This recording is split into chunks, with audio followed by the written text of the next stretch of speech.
안녕하세요. 크리스찬 독서실입니다. 오늘은 스티브 맥베이의 은혜 안에 머무는 삶이라는 책을 가지고 왔습니다. 1부 다시 만나는 하나님의 은혜 1. 분주함의 숲에서 은혜를 잃다. 어느 날의 경험. 조지아주 남부의 호숫가에 있는 어느 산장. 그곳에서 하나님은 내 삶을 완전히 뒤집어 놓으셨다. 정확히 말하자면 나를 바른 길로 돌려놓으신 일이었다. 원래는 한 모임에서 강의하기 위해 그곳에 간 것이지만 밀린 일들을 처리하기 위해 원래 일정보다 나흘을 앞당겨 출발했다. 나는 거기서 잡지사에서 부탁받은 원고를 쓰고 새로운 책에 대한 초안을 잡아놓으려 했다. 새 책에 대한 압박감이 점차 나를 짓누르고 있던 때였다. 그러나 책을 쓰기 위해 책상 앞에 앉자마자 뭔가가 잘못된 느낌이 들었다. 도저히 글을 시작할 수조차 없었던 것이다. 머리는 텅 비었고 생각은 꽉 막혔다. 몇 시간 동안 작업에 들어가려 노력했지만 헛수고였다. 주님, 도대체 어떻게 된 일입니까? 마침내 나는 물었다. 제가 책을 쓰려고 일부러 시간을 냈다는 것을 아시잖아요. 하나님을 웃게 만들려면 자기 계획을 말씀드리라고 누가 말했던가. 하지만 그날 하나님은 내 말에 코웃음을 치셨을 것이다. 그런데도 하나님은 내 질문에 대답해 주셨다. 직접 귀로 들은 것은 아니지만 내 마음속으로 찾아든 생각은 그분께로부터 온 것임을 알 수 있었다. 널 이곳에 오게 한 이유는 다른 데 있단다. 그분이 말씀하셨다. 그곳으로 끝이었다. 나는 그곳에서 고독하고도 조용한 나흘을 보냈다. 주위의 풍경은 아름다웠지만 그 나흘은 내게 무척이나 외롭고 긴 시간이었다. 은혜의 자리를 분주함으로 채우다. 나는 오랫동안 가만히 있지 못한다. 바쁘게 지내는 것이 훨씬 더 좋다. 휴가를 떠나 그 분위기에 익숙해지려면 며칠이 걸린다. 집에서도 가만히 있으면 좀이 쑤셔서 견딜 수가 없다. 아내 멜라니는 내가 컴퓨터에서 TV로, TV에서 소파로, 다시 소파에서 컴퓨터 앞으로 왔다 갔다 하는 것을 보다가 좀 가만히 좀 있으라고요 하고 소리치곤 한다. 수년 전 나는 그리스도 안에서 형성되는 우리의 정체성과 주님이 우리 안에 계실 때 누리는 안식에 대해 가르치기 시작했다. 새로운 사역이었다. 사역의 초창기부터 나는 무척 많은 일들을 할 수 있게 되었다. 나의 첫 책, 내게 찾아오시는 하나님의 은혜의 성공으로 강의 의뢰가 밀려들어왔고 이로 인해 나는 전 세계를 다니며 바쁜 나날을 보냈다. 하지만 내가 쓴 책이나 내 덕분에 이런 기회를 얻게 되었다고는 단 한 번도 생각해 본 적이 없다. 그것은 하나님이 특별한 섭리로 나를 이끄사 허락하신 기회임을 잘 알았다. 나는 인도의 나한자촌, 중국의 지하교회, 멕시코의 투 경기장과 시내 광장 등에서도 강의했다. 북미, 아시아, 유럽, 아프리카와 라틴 아메리카에서도 강의 요청이 들어왔다. 마치 어린아이가 아무 제약 없이 사탕을 마음대로 골라 먹을 수 있는 가게에 서 있는 것과 같은 느낌이었다. 좋아하는 일을 제 마음껏 할 수 있는 기회로 가득 찬 탄탄대로에 오른 기분이었다. 그러던 어느 날 아침, 당시에는 별로 의미가 없어 보였던 일이 내게 일어났다. 발진으로 머리가 가려웠다. 며칠 후 발진은 사라졌고 더 이상 신경 쓰지 않았다. 하지만 얼마 지나지 않아 같은 종류의 발진이 발목에 생겼다. 그것도 곧 없어졌지만 종아리에 또 나타났다. 이런 식으로 계속 발진이 나타나자 나는 결국 의사에게 갔다. 의사는 내 증상을 한번 훑어보고는 물었다. 생활 양식이 어떻게 되세요? 무슨 말씀이시죠? 내가 되물었다. 하시는 일이 스트레스가 많은 일인가요? 그가 물었다. 저는 제 일을 무척이나 좋아합니다. 나는 다소 어이없다는 듯이 대답했다. 좋아하는 일을 한다고 스트레스가 없는 건 아니죠. 의사가 말했다. 그는 이 끊임없는 발진의 원인은 단 하나, 스트레스라고 했다. 스트레스라고? 그리스도 안에서 안식하는 법에 대해 강의하는 사람에게 내려진 진단으로는 그리 유쾌한 것이 아니었다. 의사는 나에게 좀 여유를 가지고 일하라고 충고했다.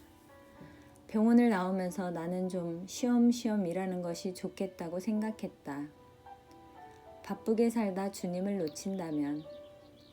시골의 한 오두막에서 하나님은 내가 인정하기 힘든 사실들을 보여주기 시작하셨다. 나는 자신도 모르게 이전에 헤매던 시절에 자기 만족적인 삶에 다시 빠져 있었던 것이다. 그리스도 안에서의 빛나는 정체성을 제대로 알지 못했던 시절로 다시 돌아가 있었다. 모든 일의 성공과 실패의 기준이 내 눈에 보이는 것들이 되었다. 한 해 동안 얼마나 많은 컨퍼런스들을 개최할 수 있는가? 그레이스 워크 사역 사무실을 얼마나 많이 열 수 있을까? 내년에는 얼마나 많은 나라들을 다닐 수 있을까? 내 동기와 목적은 순수한 것이었지만 사역에 쫓기던 나의 삶은 결국 발진이라는 형태로 하나님의 경고를 받게 되었다. 사실 하나님은 이미 일상생활의 작은 사건들을 통해 내가 정도에서 벗어나 있음을 여러 차례 보여주셨다. 어느 날 나는 고속도로를 달리고 있었다. 갑자기 옆 차선에서 어떤 차가 내 앞으로 끼어들었다. 그런데 나는 브레이크를 밟는 대신 아무 생각 없이 기어를 주차 위치에 놓으려고 했다.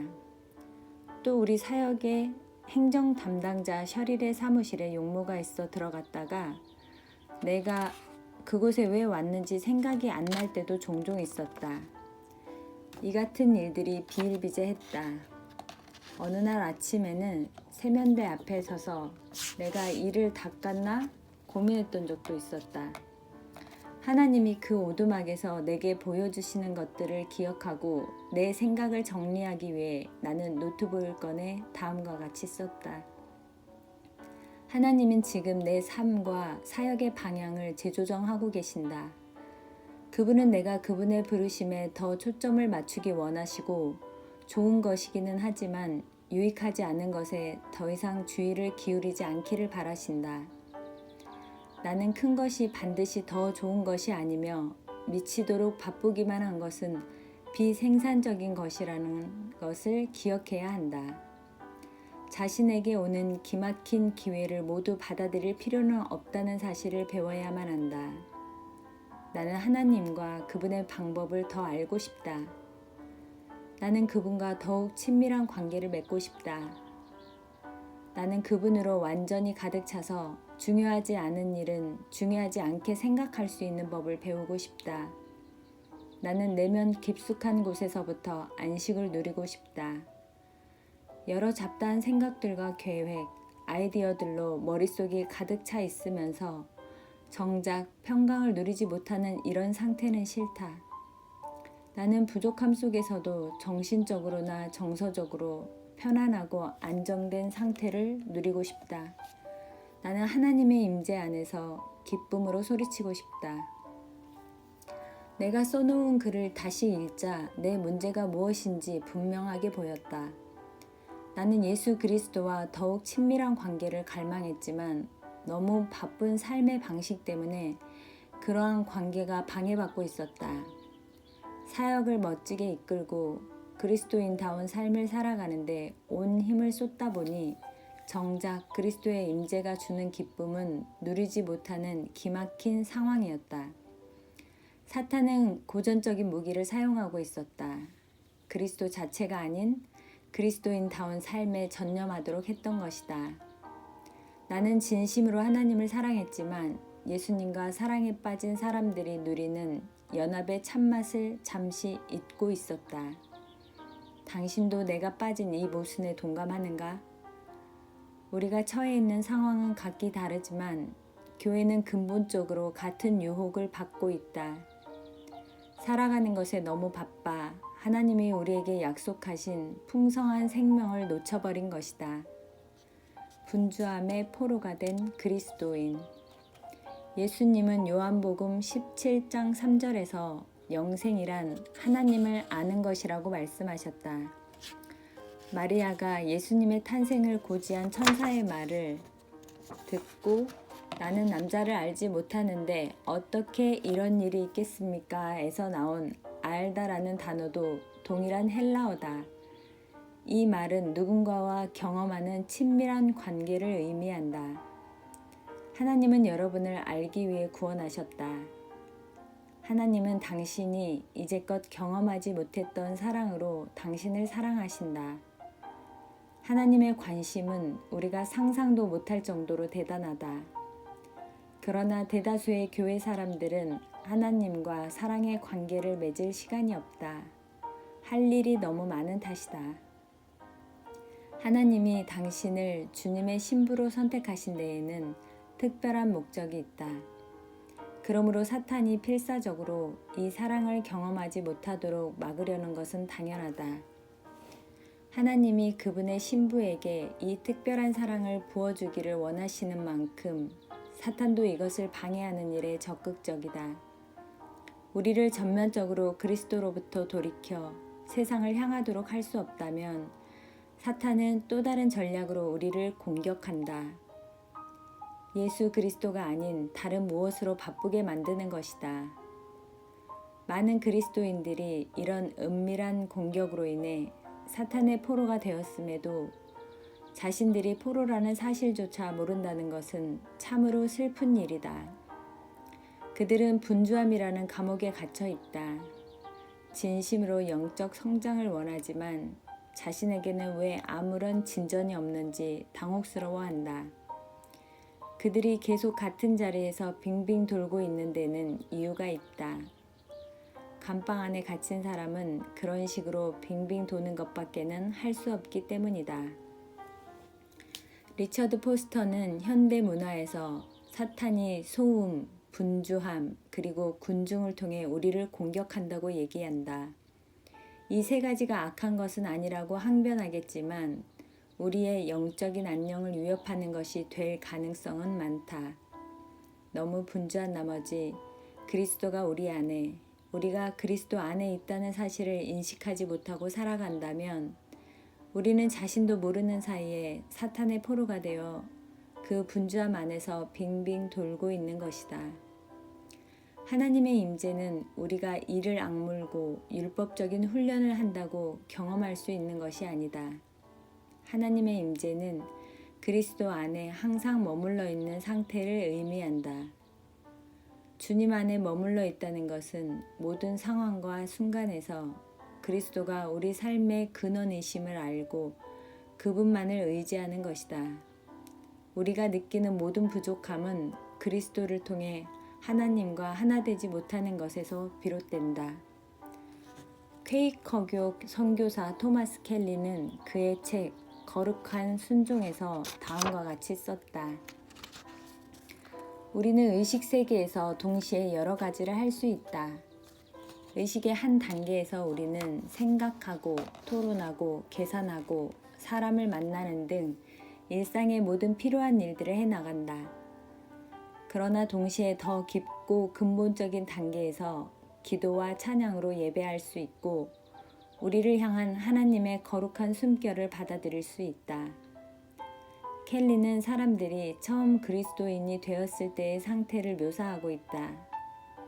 당신도 처음 그리스도인이 되었을 때 예수 그리스도와 얼마나 깊은 사랑에 빠져 있었는지를 기억하는가? 끊임없이 그리스도를 생각하지 못했다 하더라도 그분이 함께 하신다는 인식은 당신의 의식을 언제나 다스리고 있었다. 난생 처음으로 그분이 당신 안에 계시고 이제껏 경험하지 못한 사랑으로 당신을 사랑하시는 것을 알았다. 당신은 아주 작은 자극에도 금세 기도를 읊조리기도 하고 친구에게 그리스도를 증거하기도 하며 주님이 당신에게 얼마나 의미 있는 존재인지를 가슴으로 느꼈다. 모든 순간마다 당신은 그분 안에 있었고 그분도 당신 안에 계셨다. 켈리가 말했듯이 당신은 당신을 향한 하나님의 거룩한 숨결을 받아들이고 있었다.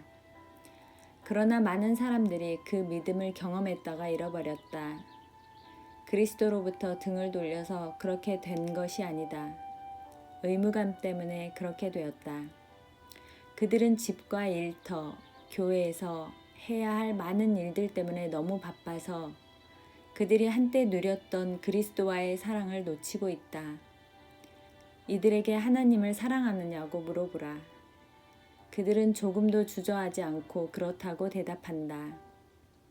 하지만 이전에 느꼈던 그리스도와의 친밀감을 여전히 누리는지 물어보라. 그러면 그들도 그리스도와의 관계에 변화가 생겼음을 인정하지 않을 수 없다. 그리스도인들이 주님과의 친밀성을 잃어버린 것은 그들이 예수님을 더 이상 사랑하지 않아서가 아니다. 다른 것에 너무 집중하다 보니 그분과 나눌 에너지가 남아있지 않을 뿐이다. 그들은 아이를 키우느라 너무 피곤해서 남편과 사랑을 나눌 힘이 없는 초보 엄마와 같다. 당신이 하나님을 얼마나 사랑하는지 고요히 앉아 깊이 생각해 본 적이 언제였던가. 반면 그분을 위한답시고 열심히 뛰어온 종교 활동은 얼마나 많은가. 열심히 섬기는 게 뭐가 그리 나쁜가. 그리스도인이 섬기는 일로 바쁜 것이 뭐가 그리 나쁘단 말인가요? 누군가는 이렇게 반문할지도 모른다. 이에 대해 사도 바울은 다음과 같이 대답한다. 내가 예언하는 능력을 가지고 있을지라도 또 모든 비밀과 모든 지식을 가지고 있을지라도 또 산을 옮길 만한 모든 믿음을 가지고 있을지라도 사랑이 없으면 아무것도 아닙니다. 내가 내 모든 소유를 나누어 줄지라도 내가 자랑 삼아 내 몸을 넘겨줄지라도 사랑이 없으면 내게는 아무런 이로움이 없습니다. 사랑의 관계가 없는 것은 종교 활동에 불과하다. 하나님과의 친밀한 관계는 단순히 우리가 그리스도인다운 삶을 살기로 결심하면 생기는 것이 아니다. 이 관계는 하나님이 우리를 택하시고 그분이 우리 안에 이루시려고 한 일들을 앞서 모두 이루셨기 때문에 가능해졌다. 십자가가 당신의 모든 것을 변하게 한 것이다. 십자가 위에서 예수 그리스도께서 죽으심으로 하나님의 공의가 만족되었을 때 당신은 하나님 사랑의 혜택을 받게 되었다. 예수께서 다 이루었다라고 소리치셨을 때 그분은 우리가 하나님께 지고 있던 빛이 모두 사라졌음을 선포하신 것이다. 하나님이 우리를 위해 그렇게 많은 일을 하셨는데 우리가 그분을 위해 할 일이 아무것도 없다는 말씀이세요? 어느 목사가 나에게 물었다. 커트, 하나님이 하신 일을 갚기 위해 당신이 할 수 있는 일이 뭐가 있겠어요? 내가 반문했다. 우리가 어떻게 하나님의 값없는 선물에 대해 그 대가를 지불할 수 있을까요? 물론 우리가 그 무엇도 갚을 수 없다는 것은 잘 알죠. 커트가 말했다. 하지만 우리 삶을 들여서 그분께 무엇인가 갚으려는 노력이 필요하지 않겠어요? 그렇지 않고 아무렇게나 살아갈 수는 없잖아요. 그건 어떻게 하죠? 내가 끈질기게 물었다. 우리가 무엇을 드린다 한들 우리에게 베푸신 하나님의 선하심에 대해 조금이라도 갚을 수 있나요? 커트의 관점은 새로운 것이 아니다. 사람들은 늘 그렇게 생각해왔다. 반면 내가 던진 질문들에 대해서는 새롭게 생각해 볼 필요가 있다. 예수 그리스도 안에 있는 영생의 대가로 우리가 하나님께 드릴 수 있는 것이 과연 무엇이 있겠는가? 아담과 조슈아는 베트남 전쟁에 함께 참전했던 절친한 친구였다. 그들은 치열한 싸움터에서 함께 싸우기도 했다.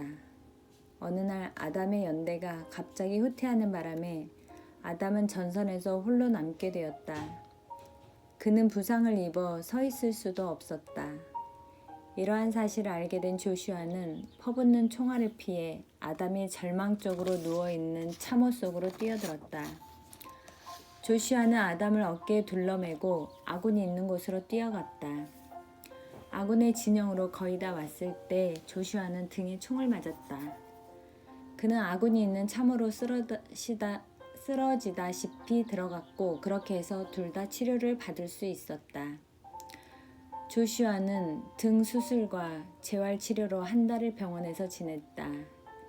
그는 친구를 구하기 위해 큰 대가를 지불한 것이다.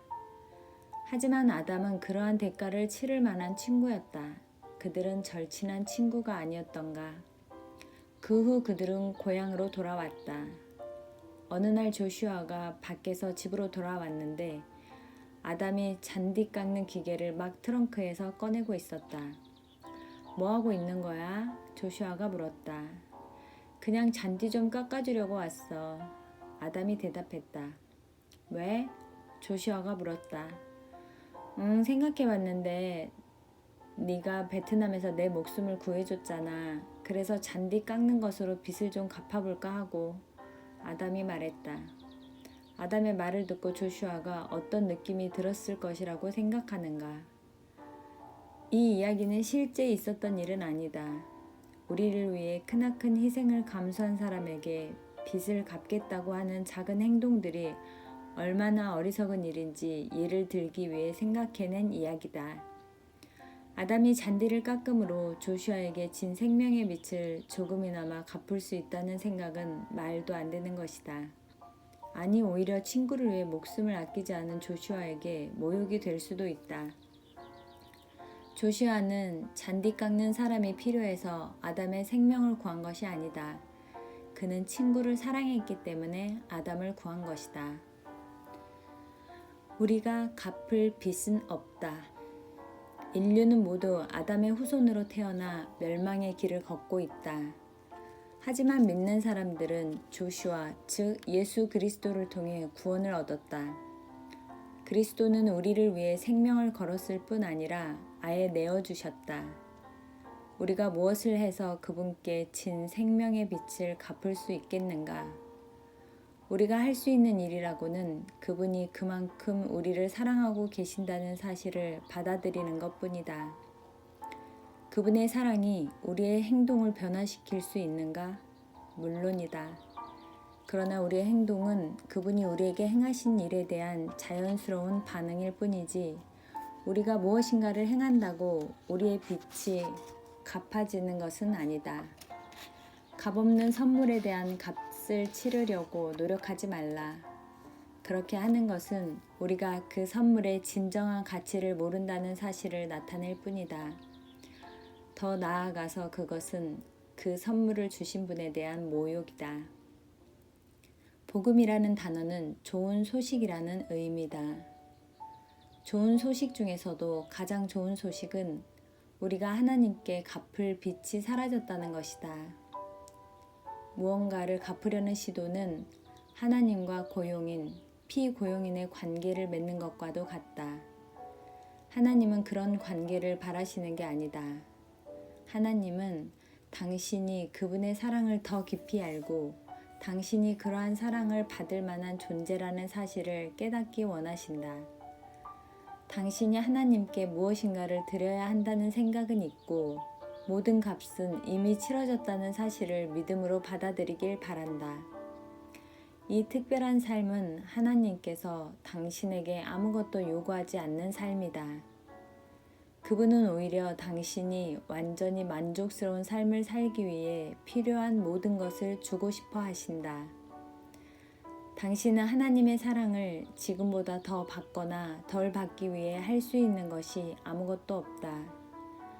당신이 무엇을 하든지 간에 당신을 향한 하나님의 감정을 아주 조금이라도 바꿀 수 없다는 사실을 한번 생각해보라. 하나님이 조건 없이 당신을 영원히 열정적으로 사랑하신다는 사실을 음미해보라. 이런 삶이 실제로 가능하다. 이러한 삶은 상상 속에서만 있는 것이 아니다. 실제로 이런 삶이 가능하다. 당신은 예수님이 영원 전부터 꿈꿔오신 신부이며 당신 안에는 하나님의 소망과 계획이 담겨져 있다. 놀랍지 않은가? 비록 교회에서 배웠던 율법에 기초한 사실과 자신이 스스로 아무것도 아니라는 자격지심으로 이런 풍성한 삶을 주저한다 해도 당신의 영혼 깊은 곳에서는 평생 이렇게 살아보고픈 열망으로 불타고 있지 않은가. 토마스 켈리는 이러한 마음에 대해 다음과 같이 설명한다. 우리의 내면 깊숙한 곳에는 영혼의 지성소가 있다.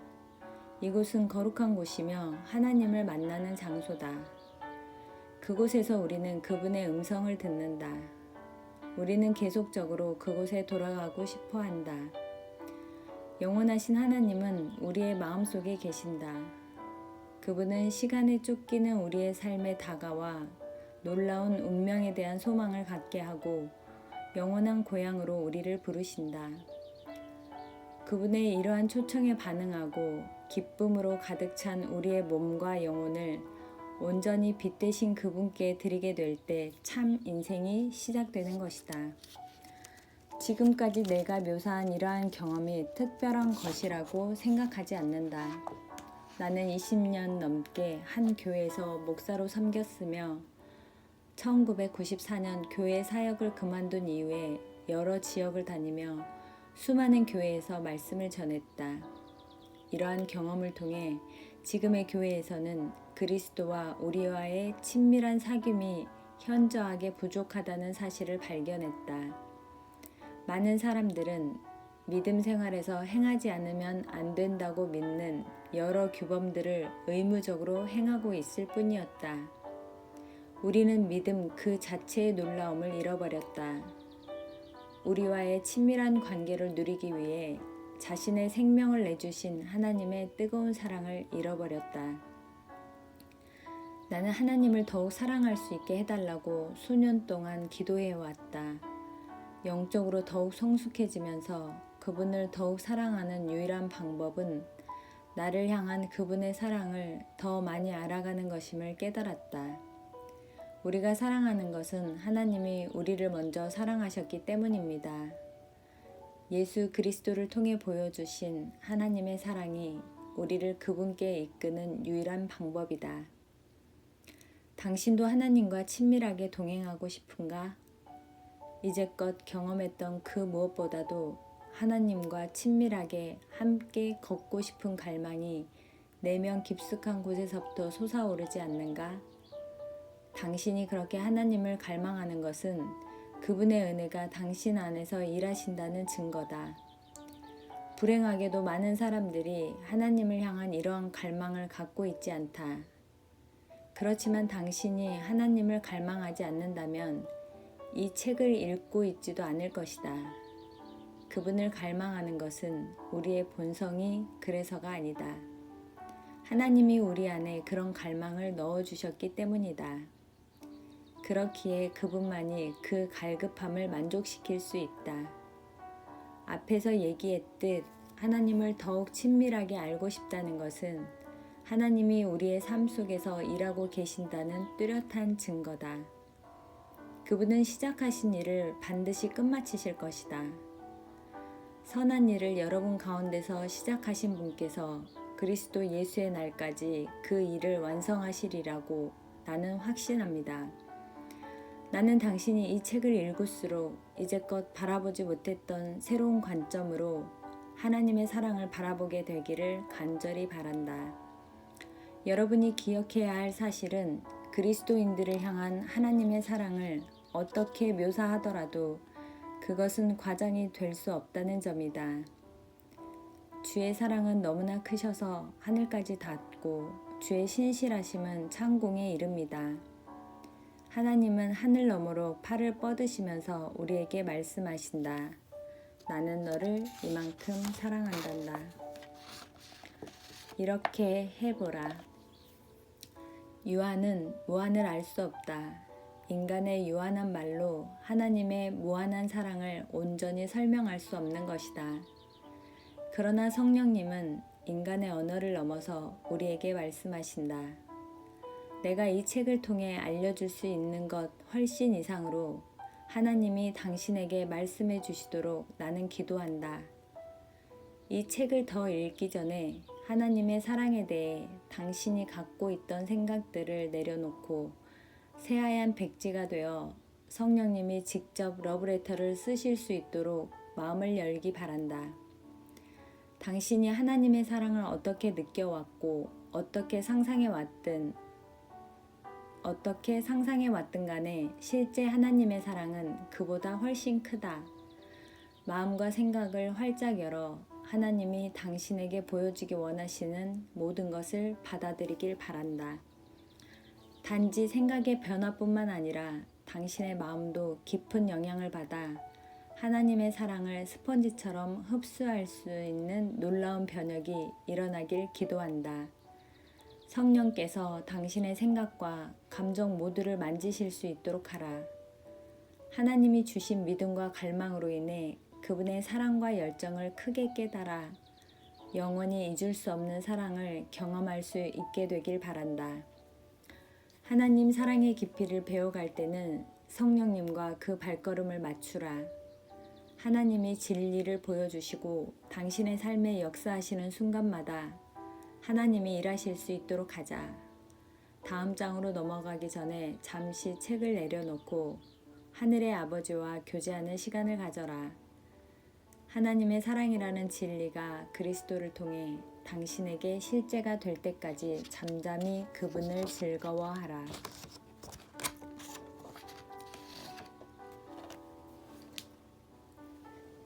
2. 죄는 하나님의 사랑을 이길 수 없다. 어떻게 이런 일이? 최근에 내가 들은 이야기를 해주겠다. 이 이야기는 나에게 익숙하고 늘 믿어왔던 신념과 어긋났기 때문에 오랫동안 받아들이기 힘들었다. 존과 그의 아내 사라는 타국을 여행하고 있었다. 존은 오랫동안 하나님을 섬겨왔고 하나님이 자신을 통해 큰 일을 행하실 것이라고 친구들에게 자주 간증하던 사람이다. 어느 날 존과 사라는 한 도시를 지나던 중에 자신들이 적절치 못한 장소에 있음을 알게 되었다. 하나님을 신뢰했다면 그분은 분명 거기 가지 않았을 것이다. 어떤 면에서 이런 경우는 그리 특별한 일도 아니었다. 가지 말아야 할 장소에 가거나 하지 말아야 할 일들을 하는 사람은 그들 외에도 많이 있었기 때문이다. 아무튼 그 장소에 들어서자 존은 당황하기 시작했다. 사라는 아름다운 여성이었고 자신들이 부부라는 것이 여기 사람들에게는 그리 중요한 사실이 아닌 듯 했다. 주위에 있는 도시의 우범지대에서나 볼 것 같은 험악하고 잔인하고 힘세 보이는 남자들 뿐이었다. 이들은 무슨 짓이든 해서라도 존의 아내를 손에 넣을 기세였다. 그래서 존은 생각도 할 수 없는 일을 저지르고 말았다. 아내 사라에게 그자들이 무슨 짓을 하든지 가만히 있으라고 했던 것이다. 두 사람이 살아서 그곳을 벗어나려면 그것만이 유일한 길처럼 보였다. 존이 두려워했던 일은 기어코 일어나고 말았다. 이 이야기를 들려준 친구의 말에 의하면 사라가 그 도시의 남자들 중에 누군가를 따라가도록 존은 그냥 내버려 두었다는 것이다. 더 믿을 수 없는 사실은 이 일 후에도 존은 여전히 하나님을 사랑하고 그분을 따르기 원한다고 말하고 다니는 것이었다. 어떤 사람들은 어떻게 그리스도인이 그런 행동을 할 수 있는지 그는 참 그리스도인이 아니라고 말하겠지만 존은 실제로 많은 사람들이 위대한 영적 지도자로 칭송하는 사역자다. 당신은 이 사람을 어떻게 생각하는가? 그가 과연 진정한 지도자일 수가 있겠는가? 더군다나 그가 저지른 이 일은 비밀로 끝나지 않았다. 결국 사람들은 누구나 이 사실을 알게 되었다. 존을 아는 사람이라면 모두 이 일에 대해서도 알았다. 또한 이 사건은 존이 하나님을 믿기 전에 일어난 일도 아니었다. 이 사건은 존이 구원받은 후 정확히 말하자면 하나님이 이끄시는 대로 말씀대로 살아가겠노라고 결심한 이후에 일어난 일이다. 잠시 책 읽는 것을 멈추고 존이 처한 상황을 보면서 당신의 생각을 정리해 보길 바란다. 하나님은 그를 여전히 사역자로 사용하실 수 있겠는가? 아니면 그는 영영 하나님의 종으로서 그 자격을 상실했는가? 당신이라면 이 사람으로부터 영적인 조언을 받고 싶겠는가? 하나님이 다시 이 사람을 쓰시겠다고 한다면 당신은 어떤 반응을 보이겠는가? 만약 존이 또 다른 남자로부터 자신을 보호하기 위해 이러한 일을 다시 저질렀다고 한다면 이 사람에 대한 당신의 생각이 바뀌겠는가? 실제로 그는 이러한 일을 또다시 저지르고 말았다. 이러한 사실을 안다면 존이 다른 사람들에게 영적인 영향력을 끼치는 사람으로 살아갈 수 있다는 생각이 드는가? 죄보다 하나님 사랑이 더 크다. 이제는 이 이야기에서 빠진 사항들을 덧붙이겠다. 이 이야기를 내게 들려준 친구는 성령님이다. 그분은 창세기 12장을 통해 이 이야기를 들려주셨다. 주인공의 진짜 이름은 아브라함이다. 이 이야기는 아브라함과 그의 아내 사라가 어떻게 애굽으로 내려가 죄를 짓게 되었는지를 보여준다. 하나님이 그렇게 비열한 일을 행한 아브라함 같은 사람도 계속 사용하신다는 것은 그분의 은혜가 얼마나 놀라운지를 잘 보여준다. 또한 이로써 우리는 혼란에 빠지기도 한다. 하나님은 아브라함을 사용하실 뿐 아니라 창세기에서 당신을 이렇게 깎아내렸던 사실을 잊기라도 하신 듯 히브리서 11장에서는 그를 믿음의 영웅이라고까지 칭송하신다. 많은 사람들은 아브라함을 올해의 남편상 후보로도 생각하지 않겠지만 하나님은 그를 위대한 믿음을 가진 자로 부르신다. 이를 볼 때 하나님은 우리가 자신이나 다른 사람을 판단하는 기준과는 상당히 다른 관점으로 사람을 대하신다는 것을 분명히 알 수 있다.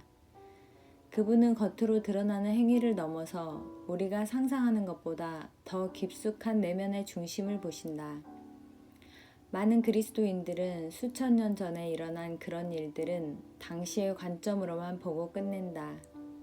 이러한 관점을 자신에게 직접 적용하는 것에는 두려움을 느낀다. 이러한 논리는 사람들이 더욱 죄를 짓도록 부추긴다고 생각하는 까닭이다. 하지만 인간은 죄를 지으라고 누군가가 부추겨야 죄를 짓는 존재가 아니다. 사람들은 이런 이야기를 듣든 못 듣든 죄를 짓는다. 한 젊은 그리스도인은 나에게 이런 말을 했다. 제가 자란 교회는 하나님과의 친밀감이나 영적 성장 같은 것에는 아무 관심이 없었어요. 그 교회의 관심은 온통 술을 마셨는지 안 마셨는지에만 있었거든요. 새롭게 구원받은 그리스도인이 교회에 들어서면 이제는 더 이상 죄를 짓지 말라는 이야기를 많이 듣는다. 그리고 우리는 어떻게 하면 죄를 짓지 않을 수 있는지에 대한 수많은 방법들에 대해 들어왔다. 세상은 우리가 죄를 짓도록 유혹하는 반면 교회는 우리가 죄를 짓지 않도록 힘쓴다. 실패하고 낙심한 사람들을 온유하게 대하는 것 같지만 실상은 그들을 정죄하는 사람들이 많다. 아브라함과 같은 죄를 저지르지 않았다고 해서 자신에게는 아무 죄가 없다고 생각하지 말기 바란다. 간음은 분명 끔찍한 죄다. 하지만 20년 넘게 지역 교회에서 목회를 하면서 나는 헛소문과 수군거림이 얼마나 큰 해악을 끼치는지 너무나 많이 보아왔다. 간음은 죄다. 하지만 수군거림도 마찬가지로 죄다. 다른 사람의 삶에 있는 수치스러운 죄를 발견하면서도 우리 삶에 있는 가벼운 죄에 대해 눈멀기는 쉽다. 그들은 마치 탕자의 비유에 나오는 첫째 아들과도 같다. 그들은 어리석게 죄를 지은 사람들을 비웃고 멸시하지만 충실한 섬김의 삶을 살면서도 참된 기쁨을 누리지 못한다. 방탕과 율법주의는 모두 행위에 바탕을 두는 삶이 보여주는 극단이기 때문이다. 이번 장의 주요 독자는 가장 심각한 죄에 빠져 있는 사람들이 아니다. 대신 나는 이 자신이 죄를 저질렀음을 이미 알고 있는 그리스도인들을 성령께서 위로하고 격려해 주시길 기도한다. 하나님은 이들에게 주님의 사랑이 우리의 죄보다 크시다. 그것도 아주 많이 라는 메시지를 주신다. 당신이 아무리 큰 죄를 지었다 해도 죄가 많은 곳에 은혜가 더욱 넘치게 되었다. 이 율법적인 사고방식을 가진 사람에게는 다소 충격적으로 느껴지겠지만 다시 한번 간단하게 말하겠다. 하나님의 사랑은 우리의 어떤 죄보다 더 크다. 당신은 하나님의 사랑을 뛰어넘을 큰 죄를 저지를 수 없다.